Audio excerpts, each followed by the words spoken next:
नमस्कार दोस्तों, स्वागत है आपका ग्राइंडिंग सक्सेस चैनल पे। आज इस वीडियो में हम पॉलिटी पढ़ेंगे, जिसमें हम संविधान से संबंधित कुछ महत्वपूर्ण प्रश्न करेंगे। तो देखिए दोस्तों, इसमें जैसे पहला प्रश्न है, भारत में किस प्रकार की शासन प्रणाली है?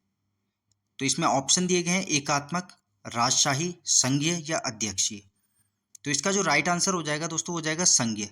भारत में संघीय शासन प्रणाली है। क्वेश्चन है, भारतीय संविधान में कितनी भाषाओं को मान्यता दी गई है? तो हमारे भारतीय संविधान में कितनी भाषाओं को मान्यता दी गई है? तो इसमें ऑप्शन दिए गए हैं 13, 21, 18 और 22। तो देखिए दोस्तों, इसका जो राइट आंसर हो जाएगा वो हो जाएगा 22। हमारे जो संविधान में मूल रूप से पहले दोस्तों 14 भाषाएं थी, उसके बाद 8 भाषाएं इसमें और ऐड हुई हैं, तो अब जाके पूरी 22 भाषाएं हो गई हैं। और ये जो हमारी भाषाओं के बारे में बात की गई है, ये हमारे भारतीय संविधान की अनुसूची 8 में इसके बारे में बताया गया है। ठीक है, इसको भी याद रखना है। अनुसूची 8 में भाषाओं के बारे में बताता है, जिसमें पहले मूल रूप से 14 भाषाएं थी, उसके बाद 8 भाषाएं और ऐड हुई हैं, अब टोटल 22 भाषाएं हैं। नेक्स्ट क्वेश्चन है, भारतीय संविधान के किस अनुच्छेद में भारत के नियंत्रक एवं महालेखा परीक्षक के जो कार्य और शक्तियों के बारे में बताया गया है? तो भारतीय संविधान का कौन सा अनुच्छेद है जिसमें जो नियंत्रक और महालेखा परीक्षक हमारे, जिन्हें कैग बोलते हैं, कंप्ट्रोलर एंड ऑडिटर जनरल साहब, तो इनके कार्य व शक्तियों के बारे में किस अनुच्छेद में बात की गई है? तो इसमें ऑप्शन दिए गए हैं अनुच्छेद 148, अनुच्छेद 149, अनुच्छेद 143 या अनुच्छेद 111। तो देखिए दोस्तों, इसका जो राइट आंसर हो जाएगा वो हो जाएगा अनुच्छेद 149। अनुच्छेद 149 में भारत के नियंत्रक एवं महालेखा परीक्षक के कार्य व शक्तियों के बारे में बताया गया है। ठीक है, इस चीज़ को आपने ध्यान रखना है। इसमें और ऑप्शन देख लेते हैं। अनुच्छेद 148 हमें भारत के नियंत्रक एवं महालेखा परीक्षक के बारे में बताता है, इसके पद के बारे में बताता है। ठीक है, 149 में इसकी शक्तियां व कार्य के बारे में बात की गई है। 143 अनुच्छेद हमें यह राष्ट्रपति को सुप्रीम कोर्ट से सलाह लेने की शक्ति के बारे में बात करता है। ठीक है दोस्तों, राष्ट्रपति को सुप्रीम कोर्ट से सलाह लेने की शक्ति के बारे में बताता है। और अनुच्छेद 111 राष्ट्रपति की वीटो पावर के बारे में बात करता है। ठीक है, ये राष्ट्रपति को जो वीटो पावर है उससे संबंधित है अनुच्छेद 111। अनुच्छेद 111 में राष्ट्रपति को जो वीटो पावर दी गई है उसके संबंध में बात बताता है। ठीक है दोस्तों, तो इसका जो राइट आंसर हो जाएगा, भारत के नियंत्रक एवं महालेखा परीक्षक के कार्य व शक्तियों के बारे में अनुच्छेद 149 में बताया गया है। ठीक है दोस्तों, इसका राइट आंसर ये हो जाएगा। नेक्स्ट क्वेश्चन है, भारत में संविधान को पूर्ण रूप से कब लागू किया गया था? तो देखिए, भारत में जो हमारा भारतीय संविधान है, इसे पूर्ण रूप से कब लागू किया गया था? इसमें ऑप्शन दिए गए हैं 29 अगस्त 1947, 26 नवंबर 1949, 26 जनवरी 1950 या 24 जनवरी 1950। तो देखिए, इसका जो राइट आंसर हो जाएगा दोस्तों, वो हो जाएगा 26 जनवरी 1950। 26 जनवरी 1950 को हमारा भारतीय संविधान लागू हुआ था। ठीक है, इस चीज़ को आपने ध्यान रखना है। 26 जनवरी 1950 को हमारा भारतीय संविधान लागू हुआ था। 24 जनवरी 1950 को क्या था दोस्तों? 24 जनवरी 1950 को संविधान सभा की आखिरी बैठक थी। इस चीज़ को भी आपने ध्यान रखना है। 24 जनवरी 1950 को संविधान सभा की आखिरी बैठक थी। ठीक है, तो इन चीज़ों को भी आपने ध्यान रखना है। 24 जनवरी 1950 को संविधान सभा की आखिरी बैठक थी और 26 जनवरी 1950 को भारतीय संविधान संपूर्ण देश में लागू हो गया था। ठीक है दोस्तों, नेक्स्ट क्वेश्चन है, भारत में पहली बार आपातकाल कब लगा था? तो दोस्तों वो पूछा है, जो भारत में पहली बार इमरजेंसी लगी थी वो कब लगी थी? तो इसमें ऑप्शन दिए गए हैं सन 1962, सन 1965, सन 1971 या सन 1975। तो देखिए दोस्तों, इसका जो राइट आंसर हो जाएगा वो हो जाएगा सन 1962। सन 1962 में भारत चीन के बीच युद्ध हुआ था। उस समय नेशनल इमरजेंसी लगी थी। ठीक है दोस्तों, पहला राष्ट्रीय आपातकाल जो लगा था वो लगा था, ये लगा था लगभग अक्टूबर 1962 में। ठीक है, इस चीज़ को भी आपने ध्यान रखना है। अक्टूबर 1962 में पहला राष्ट्रीय आपातकाल लगा। ये आपका लगभग 1968 तक चला, 1968 तक ये आपातकाल आपका चला था। ठीक है दोस्तों, उसके बाद फिर दूसरा आपातकाल लगा था 1971 में, फिर उसके बाद तीसरा आपातकाल लगा 1975 में। ठीक है, 1965 में भी ये आपातकाल लगा हुआ ही था, क्योंकि 1962 में जब चाइना के साथ हमारा युद्ध हुआ था तो उस समय नेशनल इमरजेंसी आपातकाल, राष्ट्रीय आपातकाल लगा दिया था।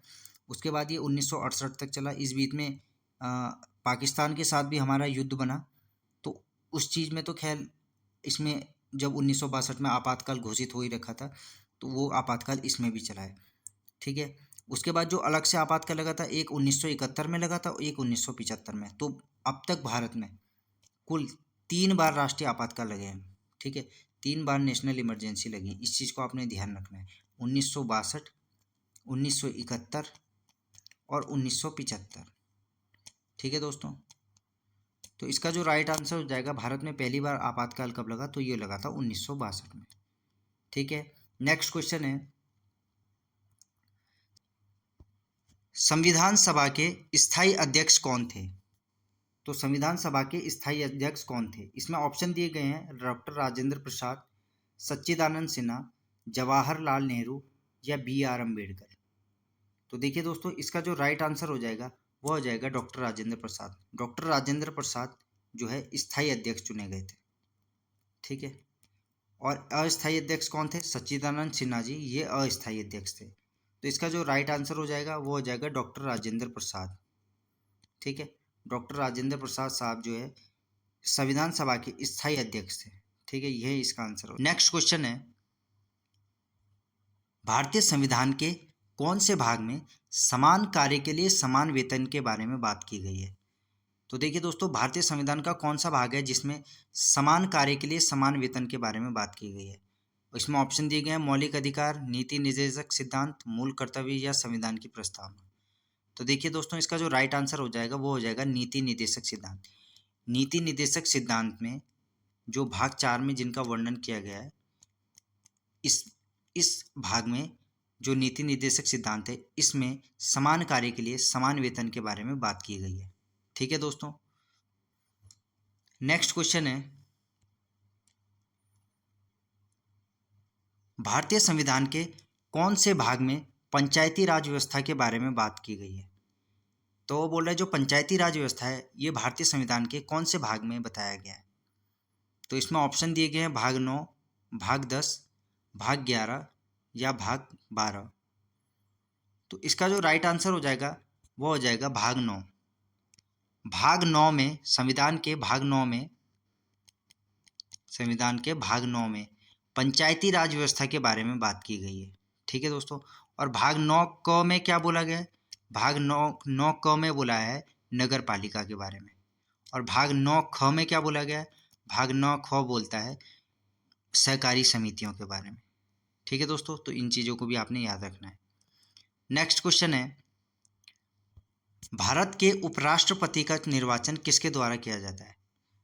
तो दोस्तों वो बोल रहा है कि जो भारत के उपराष्ट्रपति हैं इनका जो निर्वाचन है वो किसके द्वारा किया जाता है? तो इसमें ऑप्शन दिए गए हैं, केवल लोकसभा, केवल राज्यसभा, संसद के दोनों सदनों द्वारा या राष्ट्रपति द्वारा। तो इसका जो राइट आंसर हो जाएगा वो हो जाएगा संसद के दोनों सदनों द्वारा। तो उपराष्ट्रपति का चुनाव कैसा होगा? जो लोकसभा है, जो राज्यसभा है, तो लोकसभा के निर्वाचित प्लस मनोनीत दोनों सदस्य आएंगे इसके निर्वाचन में भाग लेने। वैसे ही दोस्तों राज्यसभा है, राज्यसभा के भी निर्वाचित और मनोनीत दोनों। ठीक है दोस्तों, इस चीज़ को भी आपने ध्यान रखना है। तो राज्यसभा के भी निर्वाचित और मनोनीत सदस्य और लोकसभा के भी निर्वाचित और मनोनीत सदस्य जो है उपराष्ट्रपति के चुनाव में हिस्सा लेते हैं। नेक्स्ट क्वेश्चन है, भारतीय संविधान के किस अनुच्छेद में नागरिकों को शोषण के विरुद्ध अधिकार प्राप्त है? तो शोषण के विरुद्ध अधिकार भारतीय संविधान में किस अनुच्छेद में बताया गया है? तो इसमें ऑप्शन दिए गए हैं, अनुच्छेद 19, अनुच्छेद 21, अनुच्छेद 23 और 24 और अनुच्छेद 29। तो इसका जो राइट आंसर हो जाएगा वो हो जाएगा अनुच्छेद 23 और 24। अनुच्छेद 23 और 24 में शोषण के विरुद्ध अधिकार के बारे में बात की गई है, जिसमें अनुच्छेद 23 में मानव दुर्व्यापार, किसी से बलपूर्वक काम कराना, किसी को बिना बिगाड़ दिए काम कराना, तो ये इसमें बताया गया है। इसके निषेध के बारे में इसमें बात की गई है। अनुच्छेद 24 में क्या है कि कारखानों में बच्चों को रोजगार देना या उनसे काम करवाना, ये निषेध बताया गया है। ठीक है, इसमें और ऑप्शन देख लेते हैं। अनुच्छेद 19।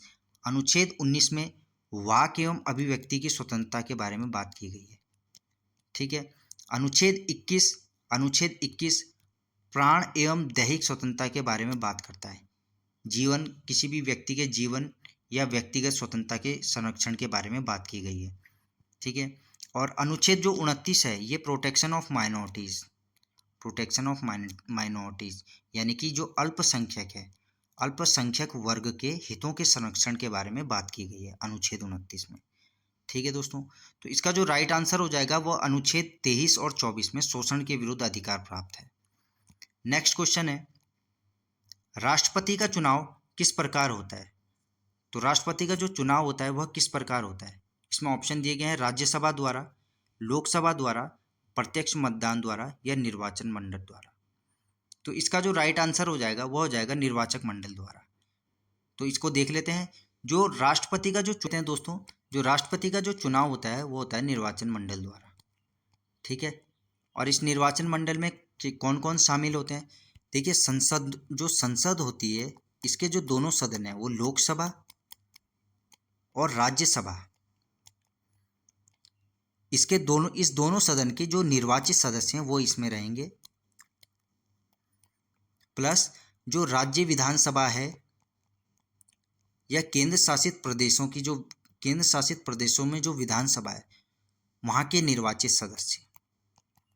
ठीक है, तो ये निर्वाचन मंडल में आएंगे। कौन कौन आएंगे? देखिए, जो राष्ट्रपति के जो चुनाव होंगे इसमें निर्वाचन मंडल में कौन कौन आएंगे? जो लोकसभा के और राज्यसभा के दोनों के निर्वाचित सदस्य, प्लस जो भी राज्यों की विधानसभाएं हैं, जो राज्यों की विधानसभाएं हैं, जहाँ भी वो विधानसभा या फिर केंद्र शासित प्रदेशों की भी जो विधानसभा है वहाँ के निर्वाचित सदस्य जो है राष्ट्रपति के चुनाव में भाग लेते हैं। ठीक है, तो इसका राइट आंसर जो हो जाएगा वो हो जाएगा निर्वाचक मंडल द्वारा।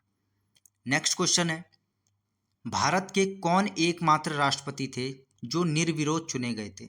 तो भारत के ऐसे कौन से राष्ट्रपति थे जो निर्विरोध चुने गए थे? इसमें ऑप्शन दिया गया है ज्ञानी जैल सिंह, डॉक्टर राजेंद्र प्रसाद, वीवी गिरी या एन संजीव रेड्डी। तो इसका जो राइट आंसर हो जाएगा वो हो जाएगा एन संजीव रेड्डी, यानी कि नीलम संजीव रेड्डी साहब। ये एकमात्र ऐसे राष्ट्रपति थे जो निर्विरोध चुने गए थे। ठीक है, इस चीज़ को आपने ध्यान रखना है। और जो सबसे लंबा कार्यकाल जिन्होंने राष्ट्रपति के तौर पे दिया है वो थे डॉक्टर राजेंद्र प्रसाद जी। ये हमारे देश के पहले राष्ट्रपति भी थे, इस चीज़ को भी आपने ध्यान रखना है। पहले राष्ट्रपति हमारे देश के डॉक्टर राजेंद्र प्रसाद जी, और सबसे लंबी सेवा देने वाले राष्ट्रपति के कार्यकाल में यही थे। और जो नीलम संजीव रेड्डी हैं ये निर्विरोध चुने गए थे, एकमात्र राष्ट्रपति नीलम संजीव रेड्डी। और ये कौन से नंबर के राष्ट्रपति थे ये भी ध्यान रखना है दोस्तों, ये 7वें नंबर के राष्ट्रपति थे। नीलम संजीव रेड्डी साहब 7वें नंबर के राष्ट्रपति थे जो कि निर्विरोध चुने गए थे। ठीक है, इस चीज़ को आपने ध्यान रखना है। तो दोस्तों आज के लिए इतना ही, मिलते हैं नेक्स्ट वीडियो में। धन्यवाद।